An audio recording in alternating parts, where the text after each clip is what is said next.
ನಮಸ್ಕಾರ ಸ್ನೇಹಿತರೆ, ದೇಗುಲದಾರಿ ಚಾನೆಲ್ಗೆ ನಿಮ್ಮೆಲ್ಲರಿಗೂ ಆತ್ಮೀಯವಾದ ಸ್ವಾಗತ.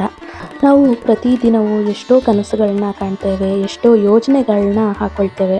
ಆದರೆ ಅಂದುಕೊಂಡಂತೆ ನಡೆಯದಿದ್ದಾಗ ದೇವರನ್ನ ಬೈಕೊಳ್ತೇವೆ ಮತ್ತು ನಮ್ಮ ಹಣೆಬರವೇ ಸರಿಯಿಲ್ಲ ಅಂತ ದೂಷಿಸ್ತೇವೆ. ನಮ್ಮ ಜೀವನದಲ್ಲಿ ಏನಕ್ಕೆ ಈ ಥರ ಎಲ್ಲ ಆಗ್ತಾ ಇದೆ, ನಾವು ಅಂದ್ಕೊಂಡಿದ್ದು ಯಾವುದು ಕೈ ಹಿಡಿತಾ ಇಲ್ಲ, ಏನಕ್ಕೆ ಎಲ್ಲ ಕೈ ತಪ್ಪಿ ಹೋಗ್ತಾ ಇದೆ ಅಂತ ಚಿಂತೆ ಮಾಡ್ತಾ ಇರೋರಿಗೆ ಈ ಒಂದು ಕತೆ ನಿಮಗಾಗಿ. ಜೀವನವು ಒಂದು ಪುಸ್ತಕವಿದ್ದಂತೆ. ನಾವು ಕೇವಲ ಒಂದು ಪುಟವನ್ನು ಓದಿ ಇಡೀ ಪುಸ್ತಕವೇ ಕೆಟ್ಟದಾಗಿದೆ ಎಂದು ನಿರ್ಧರಿಸುತ್ತೇವೆ. ಆದರೆ ಆ ಒಂದು ಪುಟದ ಹಿಂದೆ ಯಾವ ಸುಂದರ ಅಧ್ಯಾಯಗಳು ಕಾದಿವೆ ಎಂಬುದು ನಮಗೆ ತಿಳಿಯುವುದಿಲ್ಲ. ಇಂದು ನಾವು ನಿಮಗೆ ಒಬ್ಬ ರೈತನ ಕಥೆಯನ್ನು ಹೇಳಲಿದ್ದೇನೆ. ಈ ಕಥೆಯನ್ನು ಪೂರ್ತಿಯಾಗಿ ಕೇಳಿದ ನಂತರ ನಿಮ್ಮ ಜೀವನದ ಸವಾಲುಗಳನ್ನು ನೋಡುವ ರೀತಿಯೇ ಬದಲಾಗುತ್ತದೆ. ಹಾಗಿದ್ರೆ ಬನ್ನಿ ಕಥೆಯನ್ನು ಶುರು ಮಾಡೋಣ. ಬಹಳ ವರ್ಷಗಳ ಹಿಂದೆ ಹಚ್ಚ ಹಸಿರಿನಿಂದ ಕೂಡಿದ ಹಾರ್ವೆ ಬೆಟ್ಟದ ತಪ್ಪಲಿನಲ್ಲಿ ಒಂದು ಪುಟ್ಟ ಹಳ್ಳಿ ಇತ್ತು. ಆ ಹಳ್ಳಿಯಲ್ಲಿ ಒಬ್ಬ ರೈತ ತನ್ನ ಹೆಂಡತಿ ಮತ್ತು ಒಬ್ಬನೇ ಮಗನೊಂದಿಗೆ ವಾಸವಾಗಿದ್ದ. ಅವರದ್ದು ಅತ್ಯಂತ ಸರಳ ಜೀವನ. ಒಂದು ಪುಟ್ಟ ಮಣ್ಣಿನ ಮನೆ, ಅಲ್ಪ ಸ್ವಲ್ಪ ಜಮೀನು, ಕೆಲಸಕ್ಕೆ ಒಂದು ಎತ್ತು ಮತ್ತು ಮನೆಯನ್ನು ಕಾಯಲು ಒಂದು ನಾಯಿ, ಇವಿಷ್ಟೇ ಅವರ ಆಸ್ತಿ. ಆದರೆ ಈ ಎಲ್ಲದಕ್ಕಿಂತ ಹೆಚ್ಚಾಗಿ ರೈತನಿಗೆ ಅತ್ಯಂತ ಪ್ರಿಯವಾದದ್ದು ಎಂದರೆ ಅವನ ಬಳಿ ಇದ್ದ ಒಂದು ಅದ್ಭುತ ಕುದುರೆ. ಅದು ಕೇವಲ ಪ್ರಾಣಿಯಾಗಿರಲಿಲ್ಲ, ಆ ಕುಟುಂಬದ ಕಣ್ಮಣಿಯಾಗಿತ್ತು. ಈ ರೈತನಿಗೂ ಉಳಿದ ಹಳ್ಳಿಯವರಿಗೂ ಒಂದು ದೊಡ್ಡ ವ್ಯತ್ಯಾಸವಿತ್ತು. ಹಳ್ಳಿಯವರು ಸಣ್ಣ ಲಾಭವಾದರೂ ಅತಿಯಾಗಿ ಸಂಭ್ರಮಿಸುತ್ತಿದ್ದರು, ಸಣ್ಣ ಕಷ್ಟ ಬಂದರೂ ಅತಿಯಾಗಿ ಗೋಳಾಡುತ್ತಿದ್ದರು. ಆದರೆ ಈ ರೈತ ಮಾತ್ರ ಸದಾ ಶಾಂತ. ಮಳೆ ಬಂದು ಬೆಳೆ ಬಂದಾಗಲೂ ಶಾಂತ, ಮಳೆ ಬಾರದೆ ಬೆಳೆ ಒಣಗಿದಾಗಲೂ ದೇವರ ಮೇಲೆ ನಂಬಿಕೆ ಇಟ್ಟು ಶಾಂತವಾಗಿರುತ್ತಿದ್ದ. ಒಮ್ಮೆ ಒಬ್ಬ ದೊಡ್ಡ ಕುದುರೆ ವ್ಯಾಪಾರಿ ರೈತನ ಕುದುರೆಯನ್ನು ನೋಡಿ ಬೆರಗಾದನು. ಅವನು ರೈತನಿಗೆ 100 ಚಿನ್ನದ ನಾಣ್ಯವನ್ನು ನೀಡುವ ಆಸೆ ತೋರಿಸಿದನು. ನೀನು ಇದನ್ನು ಮಾರಿದರೆ ನಿನ್ನ ಬಡತನವೆಲ್ಲ ನೀಗುತ್ತದೆ, ನಿನ್ನ ಮಗನು ಶ್ರೀಮಂತನಾಗಬಹುದು ಎಂದನು. ಆದರೆ ರೈತ ನಕ್ಕು ಹೇಳಿದನು, ಸ್ನೇಹಿತನೇ, ಈ ಕುದುರೆ ನನಗೆ ಮಾರಾಟಕ್ಕಿರುವ ವಸ್ತುವಲ್ಲ, ಇದು ನನ್ನ ಕುಟುಂಬದ ಸದಸ್ಯ. ನನ್ನ ಕುಟುಂಬದವರನ್ನು ನಾನು ಹಣಕ್ಕಾಗಿ ಹೇಗೆ ಮಾರಲಿ ಎಂದು ಹೇಳಿದನು. ಇದನ್ನು ಕೇಳಿದ ಹಳ್ಳಿಯವರು, ಇವನೊಬ್ಬ ದೊಡ್ಡ ಮೂರ್ಖ, ಕೈಗೆ ಬಂದ ಚಿನ್ನದ ಅವಕಾಶವನ್ನು ಕಳೆದುಕೊಂಡ ಎಂದು ಹೀಯಾಳಿಸಿದರು. ಆದರೆ ರೈತ ಮಾತ್ರ ಸಮಾಧಾನವಾಗಿ ಹೇಳಿದನು, ಯಾವುದು ಒಳ್ಳೆಯದು ಯಾವುದು ಕೆಟ್ಟದು ಎಂದು ಕಾಲವೇ ನಿರ್ಧರಿಸುತ್ತದೆ, ತಾಳ್ಮೆಯಿಂದಿರಬೇಕು. 1-2 ವಾರಗಳ ನಂತರ ಒಂದು ಬೆಳಗ್ಗೆ ರೈತ ಎದ್ದು ನೋಡಿದಾಗ ಕುದುರೆ ಕಣಿವೆಯಿಂದ ಓಡಿ ಹೋಗಿತ್ತು. ಈ ಸುದ್ದಿ ಹಳ್ಳಿಯಲ್ಲೆಲ್ಲ ಹರಡಿತು. ಜನರೆಲ್ಲ ರೈತನ ಮನೆ ಮುಂದೆ ಸೇರಿ, ನೋಡು, ನಾವೇ ಹೇಳಿದ್ದೆವು, ಆ ವ್ಯಾಪಾರಿಗೆ ಮಾರಿದಿದ್ದರೆ ಕೈಯಲ್ಲಿ ಹಣವಾದರೂ ಇರುತ್ತಿತ್ತು, ಈಗ ಕುದುರೆಯೂ ಇಲ್ಲ, ಹಣವೂ ಇಲ್ಲ, ನಿನ್ನದು ಎಂತಹ ದುರಾದೃಷ್ಟ ಎಂದು ಅನುಕಂಪ ತೋರುವಂತೆ ನಾಟಕ ಮಾಡಿದರು. ರೈತನ ಮಗನೂ ಕೂಡ ಬಹಳ ಬೇಸರಗೊಂಡನು. ನಮ್ಮ ಅತ್ಯಂತ ಪ್ರಿಯವಾದ ಕುದುರೆ ಹೋಗಿಬಿಟ್ಟಿತು, ನಮಗೆ ತುಂಬ ನಷ್ಟವಾಯಿತು ಅಲ್ವಾ ಅಂತ ಕೊರಗಿದನು. ರೈತ ಮಗನ ಹೆಗಲ ಮೇಲೆ ಕೈಯಿಟ್ಟು ಹೇಳಿದನು, ಮಗು, ಇದು ನಷ್ಟವೋ ಅಥವಾ ಲಾಭವೋ ಎಂಬುದು ನಮಗೆ ಇಂದು ತಿಳಿಯುವುದಿಲ್ಲ. ಇದನ್ನು ದುರಂತ ಎಂದು ಕರೆಯಬೇಡ. ಸದ್ಯಕ್ಕೆ ಕುದುರೆ ಇಲ್ಲ ಅಷ್ಟೇ, ಮುಂದೆ ಏನಾಗುತ್ತದೆಯೋ ಕಾದು ನೋಡೋಣ ಎಂದನು. ಸುಮಾರು 10 ದಿನಗಳ ನಂತರ ಹಳ್ಳಿಯವರು ಅಚ್ಚರಿ ಪಡುವಂತಹ ಘಟನೆ ನಡೆಯಿತು. ದೂರದಿಂದ ಕುದುರೆಗಳ ಓಟದ ಶಬ್ದ ಕೇಳಿಸಿತು.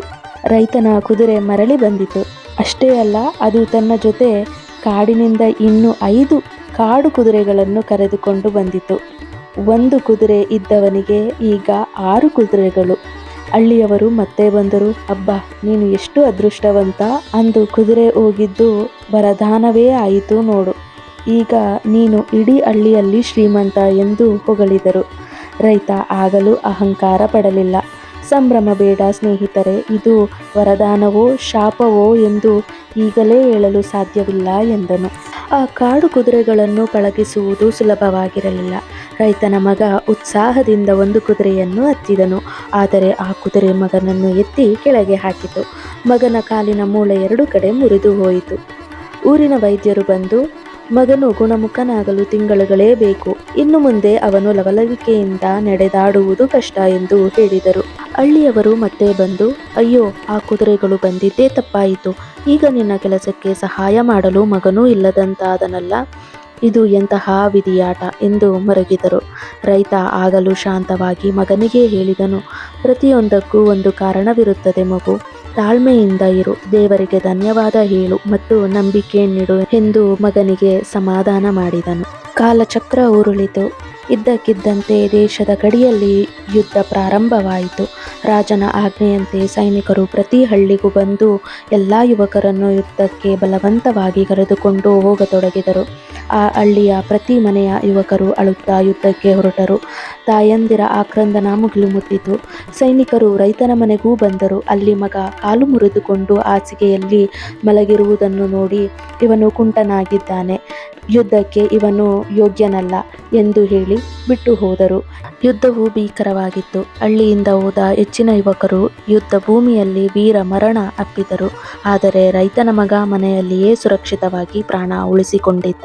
ಸ್ನೇಹಿತರೆ, ಈ ರೈತನ ಕತೆ ನಿಮಗೆ ಕಲಿಸುವ ದೊಡ್ಡ ಪಾಠವೆಂದರೆ, ನಮ್ಮ ಜೀವನವು ಒಂದು ಸುಂದರವಾದ ಕಾದಂಬರಿ ಇದ್ದಂತೆ. ನಾವು ಕೇವಲ ಒಂದು ಪುಟವನ್ನು ಓದಿ ಇಡೀ ಪುಸ್ತಕವೇ ಕೆಟ್ಟದಾಗಿದೆ ಎಂದು ನಿರ್ಧರಿಸುತ್ತೇವೆ. ಆದರೆ ಆ ಕಷ್ಟದ ಪುಟಗಳ ನಂತರ ಬರುವ ಸುಂದರ ಅಧ್ಯಾಯಗಳು ನಮಗೆ ತಿಳಿಯುವುದೇ ಇಲ್ಲ. ನಮ್ಮ ಜೀವನದಲ್ಲಿ ಯಾವುದೋ ಒಂದು ಕೆಲಸ ಕೈ ತಪ್ಪಿದಾಗ, ಪ್ರೀತಿ ಸೋತಾಗ ಅಥವಾ ಆರ್ಥಿಕವಾಗಿ ನಷ್ಟವಾದಾಗ ನಾವು ಕುಸಿದು ಹೋಗುತ್ತೇವೆ. ಆಗ ನಮಗೆ ಅನ್ನಿಸುವುದು ಇದೇ ಅಂತ್ಯ ಎಂದು. ಆದರೆ ನೆನಪಿಡಿ, ಅದು ಅಂತ್ಯವಲ್ಲ, ಅದು ಒಂದು ಹೊಸ ಆರಂಭದ ಮುನ್ನುಡಿ ಇರಬಹುದು. ರೈತನ ಕುದುರೆ ಹೋದಾಗ ಅದು ನಷ್ಟವೆನ್ನಿಸಿತು, ಆದರೆ ಅದು 5 ಕುದುರೆಗಳನ್ನು ತಂದಿತು. ಮಗನ ಕಾಲು ಮುರಿದಾಗ ಅದು ಶಾಪವೆನ್ನಿಸಿತು, ಆದರೆ ಅದೇ ಅವನ ಪ್ರಾಣ ಉಳಿಸಿತು. ಹಾಗಾಗಿ ಇಂದು ನೀವು ಅನುಭವಿಸುತ್ತಿರುವ ನೋವು ನಾಳೆಯ ನಗುವಿಗೆ ಕಾರಣವಾಗಬಹುದು. ಸೃಷ್ಟಿಕರ್ತನು ನಮಗಾಗಿ ಬರೆದ ಚಿತ್ರಕಲೆ ನಮಗೆ ಅರ್ಧದಲ್ಲಿ ಅರ್ಥವಾಗುವುದಿಲ್ಲ.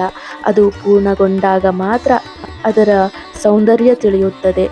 ಅಲ್ಲಿಯವರೆಗೂ ಕೇವಲ ತಾಳ್ಮೆಯಿಂದಿರಬೇಕು. ಈ ಕಥೆಯ ಸಾರಾಂಶವನ್ನು 3 ಸಾಲುಗಳಲ್ಲಿ ಹೇಳೋದಾದರೆ, ಅತಿಯಾದ ಸಂಭ್ರಮ ಬೇಡ, ಅತಿಯಾದ ಶೋಕವೂ ಬೇಡ. ಜೀವನದಲ್ಲಿ ಸುಖ ಬಂದಾಗ ಅಹಂಕಾರದಿಂದ ಬೇಗಬಾರದು ಮತ್ತು ಕಷ್ಟ ಬಂದಾಗ ಹತಾಶೆಯಿಂದ ಕುಗ್ಗಬಾರದು. ಎರಡನ್ನೂ ಸಮಾನವಾಗಿ ಸ್ವೀಕರಿಸುವುದೇ ನಿಜವಾದ ಜ್ಞಾನ. 2ನೇದು, ಕಾಲವೇ ಎಲ್ಲದಕ್ಕೂ ಉತ್ತರ ಕೊಡುತ್ತದೆ. Time is the best judge. ಯಾವುದು ಒಳ್ಳೆಯದು ಯಾವುದು ಕೆಟ್ಟದು ಎಂದು ನಿರ್ಧರಿಸುವ ಶಕ್ತಿ ಕೇವಲ ಕಾಲಕ್ಕೆ ಮಾತ್ರ ಇದೆ. ಇಂದು ನಿಮಗೆ ದುರಂತ ಎಂದು ಕಂಡಿದ್ದು ನಾಳೆ ವರದಾನವಾಗಿ ಬದಲಾಗಬಹುದು.